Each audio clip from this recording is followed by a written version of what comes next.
all different forms of media: radio, television, online, mobile, and we're not afraid to compete. You know, in a lot of cases, print is better than higher technology. As a printer, when I look around the room today and I look at the table in front of all of you, I see a lot of black print on white paper. And I think you made that choice because the fidelity's better, it's easier, it's quicker. You couldn't do it with a laptop, what you do here. And so we're not afraid to compete. But we are afraid that this bill would put us at a disadvantage and put those employees at a disadvantage. Thank you. The plant's been in Merced for 25 years. The unemployment rate there is over 22%, and the foreclosure rate's the second highest in the country. And we just want an opportunity to keep competing. Okay. Next witness, please. My name's Paul Gordon. I work for Catalyst Paper. We're the largest producer of telephone directory paper in the world. And my purpose here, I was invited, I guess, as something of a subject matter expert, is to kind of combat some of the myths about the paper and the quality and the environmental pedigree of our paper. This paper is produced with a very high recycled content. It comes from 100% sustainably managed forests in North America. 87% of the energy that we use in producing this paper is renewable. It's one of the highest and most sustainable products in the world.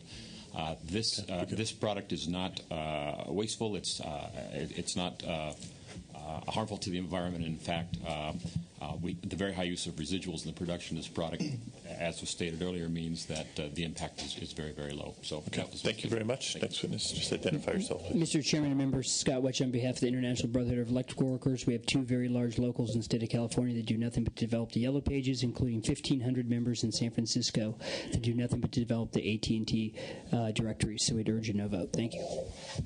Rena Venturini on behalf of Calcom. We also urge a no vote. Thank you. Thank you. Charlie Bourne on behalf of Frontier Communications. We serve approximately 140,000 customers in California, and of those, roughly 10% have chosen to not have a directory sent to them. So the program that we have in place, we feel is effective. We also use recyclable material and soy ink, and oppose this bill. Thank you. Next witness. Mark Brigade on behalf of the California Chamber of Commerce. We're also opposed to the bill. I'd like to associate myself with the comments made before. Additionally, it just seems like a solution in search of a problem. If you don't want the product, you simply call and they don't bring it anymore. It's environmentally sound. It really seems like an inappropriate move at this time. Thank you. Okay. Other witnesses in support, in opposition? If not, questions, comments from committee? Could I make a comment, Mr. Chair? Mr. Senator Let me just kind of say that, many individuals who spoke here are friends of mine who I have a lot of high regard for. But their testimony really tells you a lot about what their position is. For someone to say that we have thousands and hundreds of thousands and millions of phone books that are printed with ink and with paper, albeit some recycled, some not, and that all you do is to take these phone books and trash it in the garbage can. For anyone to say that that's okay for the environment is just absolutely ludicrous. And for businesses to say, individuals that represent businesses, to say that it is okay to spend all this money to print something only to then have it tossed in a garbage can, and that's a good business model, is just incredible to me. You have businesses that talks about how we should, in fact, be spending every precious penny that we have in a wise manner. For them to then say that it's okay to print hundreds and thousands of telephone books only so that you can toss it in a garbage can, and that's a good business model, it's just totally embarrassing. Then you have AT&T that says that we oppose this bill because we don't want to give consumers choice. And then yet in other areas of this country, you have AT&T representative in Georgia saying about they want customers to have choice. When they say for nearly 100 years, phone books was one of the most utilized books, but its service purpose will, however, times have changed. And then you have another AT&T spokesman in Chicago say this is really about providing a choice to our customers and how they want to receive the directory. So it's okay for choice in Georgia, it's okay for Missouri and Chicago, but in California, we don't want to give consumers choice. So you can't have it both ways. And so what this bill does is to just simply acknowledge what the telephone companies and their representatives and other telephone book publishers are doing. Is to say, in a clear and conspicuous way, put the phone number, put a website, and then we're done. Now, let me just show you this telephone book.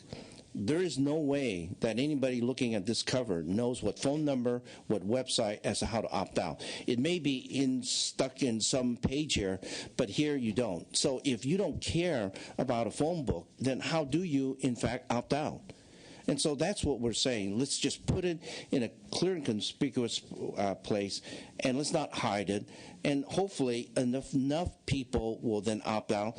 It will save the environment even more. You won't waste all of these resources. You don't waste all of the energy that is used to produce that. And that's what this bill is about, just providing that particular choice. Now, let me speak to that particular amendment that your staff recommended. What we don't want to do in a very clear way is that we don't want AT&T to basically go out and sell the names of their customers to someone else, and those other individuals produce a phone book. And they may produce 4 or 5 other phone books based on selling of that particular name. And so a consumer will then have to then call every single phone book that the or publisher of these phone books to basically opt out.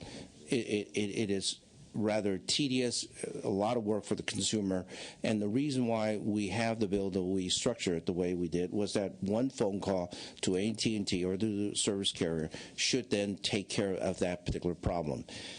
Now, I think upon reflection on the staff's recommendation, I do kind of get it. I kind of understand it. Maybe you want to opt out of your service carrier, but maybe you want to, have your name or the phone book from another publisher. Maybe that may happen.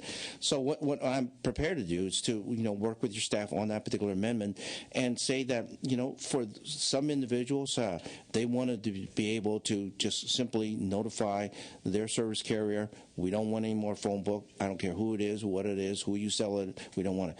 But maybe for some other individuals, they want that. They want that option. And this is all about consumer choice, and we want to give that choice. And so if we can modify your staff's recommendation, we'd like to do that. Okay. No, and I appreciate you recognizing that, because not all, as somebody said earlier, not all phone book providers are created equal. So how is the resident or the customer to know, well, if I call this phone number, it's going to take me off all the lists, but if I call this one, it's only going to be, that particular book. So there's clearly both some education and some policy thinking that we have to do here. But do we have any members? Senator Dutton is still here. Any questions or a motion? Yeah, I'm a little hesitant to go down this path here, only because the phone books provide a really affordable way of advertising for small businesses and things like that. And I'm not so sure by eliminating producers of phone books and so forth that we're actually providing a very good service, because now you're eliminating competition, you're doing a bunch of other things. And I'm not so sure that, and right now I got to tell you, based on what I was charged for an information call from my carrier, I think I'm going to go start using the phone book more often to look up the number, because it is kind of costly. Now, when you start calling information, I'm not so sure you're doing the consumers any good on that. And if I think you can improve on, you got some suggestions for improvement to make sure that the opt-out provisions in there, recyclable materials, I just don't see that it's that big of a problem. Well, Senator Dutton, I think you know this area a lot more. I mean, I think you all kind of claim that you are very sensitive to business forces and so on.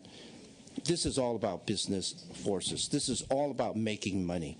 The more that I can say that I print and getting out these phone books, the more that I can charge the businesses, for that particular printing, for the honor of putting my advertising in here.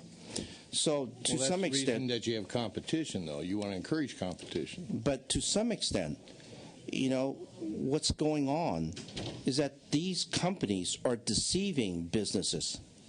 Because, in fact, while they are printing all these phone books, it is suggested and it is hoped that you get that many individuals reading those phone books and reading those ads. In fact, that doesn't happen. I have told you that in all of my adult life, I have thrown all those phone books, yellow pages, white pages, into the garbage can. And so, to suggest that I'm going to somehow benefit from looking at those particular ads and be charged, and then a business charge accordingly, is absolutely not true. And so, if you get a better, if you get a better number of who really wants these phone books, hopefully maybe the advertising charge goes down a little. The businesses are not going to have to waste that much money.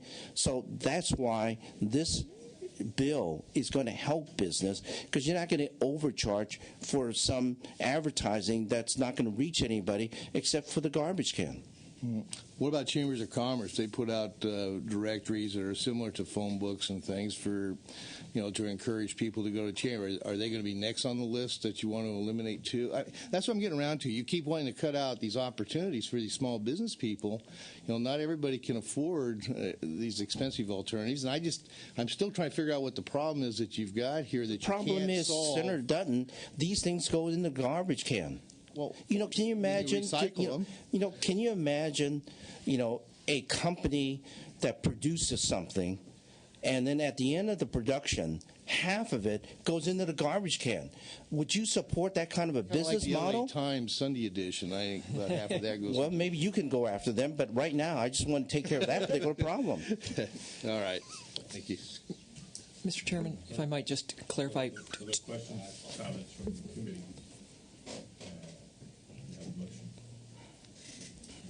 Do we have a motion? Welcome back, Senator Lowenthal. Glad to be back. I think Senator Lowenthal moves the bill as amended. As amended. Which of the amendments did he take? He was taking two. The second two, and agreed to continue to work with staff on the issue of the first, but not the specific amendment. Let's open the roll. Padilla? Aye. Padilla, aye. Dutton? No. Dutton, no. Corbett? Cox? Flores? Kehoe? Lowenthal? Aye. Lowenthal, aye. Oropeza? Semidian? Strickland? No. Strickland, no. Right. Okay, that has 2 votes. We'll keep it on call for absent members to add on. Thank you very much, Mr. Chair, and members. Thank you. Given the time of day, it's about 1:15. There's another committee that needs this committee room in about 15 minutes. We are going to relocate after a very brief recess to room 113. Is that correct? 113? Yes. So room 113, we still have 4 bills left, including 3 by the chair. So I'll expect everybody to go down there. Give it time specific. And we'll reconvene at 1:30 p.m. in room 113. Reconvening? Yes.